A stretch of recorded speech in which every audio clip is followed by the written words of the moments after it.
Characterisation Sholay. Thakur का पूरा परिवार गब्बर ने खत्म कर दिया है।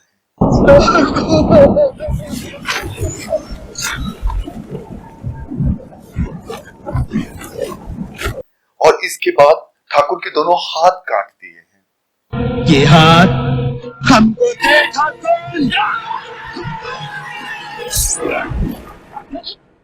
अब ठाकुर का बस जिंदगी का एक ही मकसद है कि वो बस गब्बर से बदला ले, खुद ले और खुद मारे उसे, और उसके सामने गब्बर को जिंदा लाया जाए। और ये काम करने के लिए वो किराए से दो छोटे मोटे चोरी करने वाले क्रिमिनल्स को अपने गांव में ले आता है। हिम्मत जो तुम चाहो, काम जो मैं चाहूं। अब देखिए, ये कैरेक्टर बहुत ही स्ट्रांग है, लीडर है, पुलिस में है, बहुत क्लियर है कि इसको क्या चाहिए। और इसके साथ में एक फेटल फ्लॉ है, और वो ये है कि वो बदले की आग में अंधा हो जाता है। जब उसके सामने उसका परिवार लिटरली मरा पड़ा है, तब पुलिस में होने के बावजूद भी जब इसके पास ये पावर है कि वो पुलिस की सहायता लेके गब्बर को दोबारा पकड़ सकता है, वो निहत्थे गब्बर से लड़ने के लिए चला जाता है।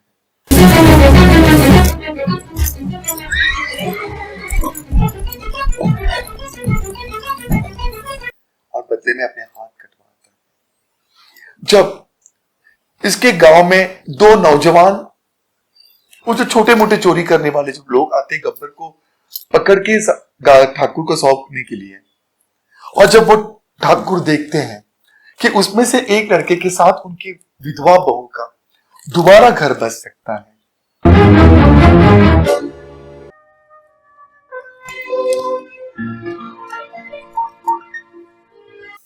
तब भी वो अपने बदले की आग को नहीं बुझने देते। इसके बावजूद भी वो गब्बर से बदला लेना चाहते हैं, ये जानते हुए कि हो सकता है इसमें से कोई मर जाए। और होता भी वही है कि जो लड़का वो अपनी विधवा बहू के लिए सोच रहे थे दोबारा घर बसाने के लिए, वो मर जाता है।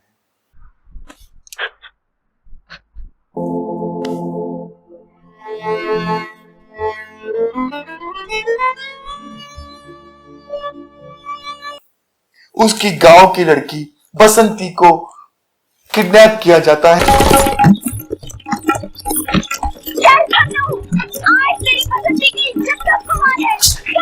जलील किया जाता है। जरा तारी के हाथ पांव देख, बहुत करारे है इस साल। कांच पे नचवाया जाता है।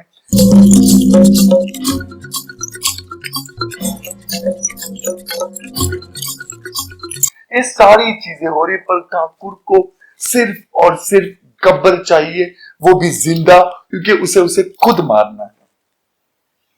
वादा मत भूलो वीरो, गब्बर को मेरे हवाले कर दो।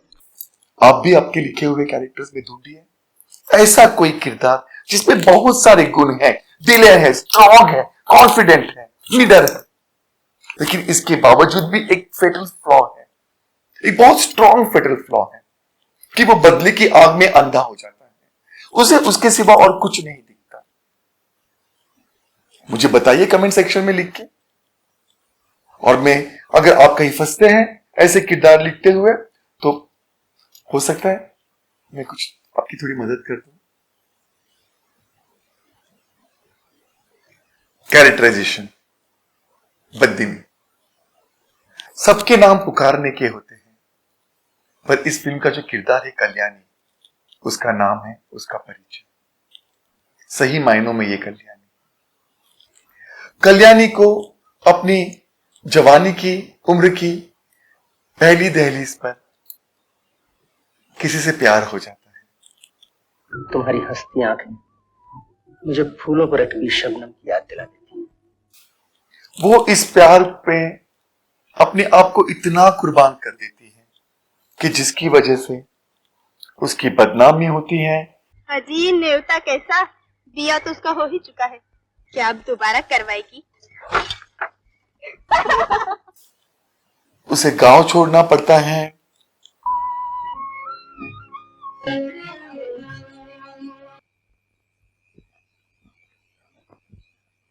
शहर में किसी अस्पताल में आया का काम करना पड़ता है।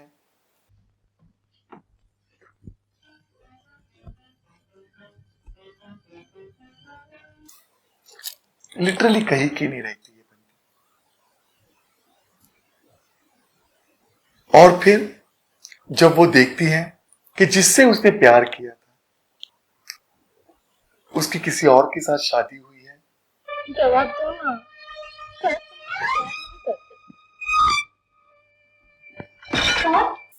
कल्याणी बर्दाश्त नहीं कर पाती और उसे जहर देके मार देती है।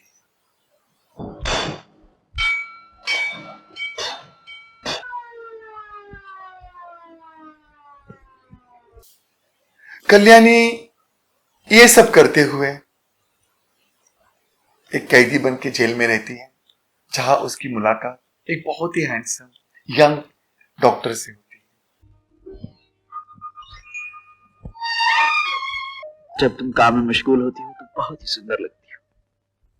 वो डॉक्टर उससे प्यार करने लगता है और कल्याणी का पूरा बैकग्राउंड, बैक स्टोरी सब जानते हुए वो उसके सामने शादी का प्रस्ताव रखता है। अच्छी तरह सोच विचार के ही उन्होंने तुम्हें अपनी बहू बनाने का फैसला किया है। इतना उज्जवल भविष्य उसके सामने होने के बावजूद कहाँ जा रही है? जिसके पास मुझे जाना चाहिए। कल्याणी पागल न बनो, हमारा रास्ता उधर नहीं। नहीं वाणी जी, मेरा रास्ता उधर ही है। कल्याणी अपने पुराने पहले प्यार की तरफ लौटती है। मैं बंदनी पिया की, मैं संगिनी हूँ साजन की। पर कल्याणी का एक बहुत ही स्ट्रॉन्ग फेटल फ्लॉ है कि उसने जिससे पहला प्यार किया है वो उसी पहले प्यार के सहारे जीना चाहती है, उसी के पास लौटना चाहती है और उसी जिंदगी में कुछ नहीं चाहिए। आप भी आपके लिखे हुए किरदारों में ऐसे कोई कैरेक्टराइजेशन में वो सारी गुण अवगुण देखिएगा कि किस तरीके से इनको अपनी जर्नी में उलझाया जाए, एग्जैक्टली क्या चाहिए उनको, कैसे अलग अलग डिफरेंट डिफिकल्ट सिचुएशन में भी इनका किरदार निखर के आए और कल्याणी की तरह जिन्हें नूतन जी ने बहुत ही बेहतरीन तरीके से, यूं मानो कि वो जी गई थी ये कैरेक्टर, बहुत ही ब्यूटीफुल पिक्चराइज किया। मैं रविंद्र सूर्यवंशी, आपको अगर ये लिखते हुए कोई भी डिफिकल्टी आती है तो उसे सॉल्व करने की पूरी कोशिश करूंगा। Thank you.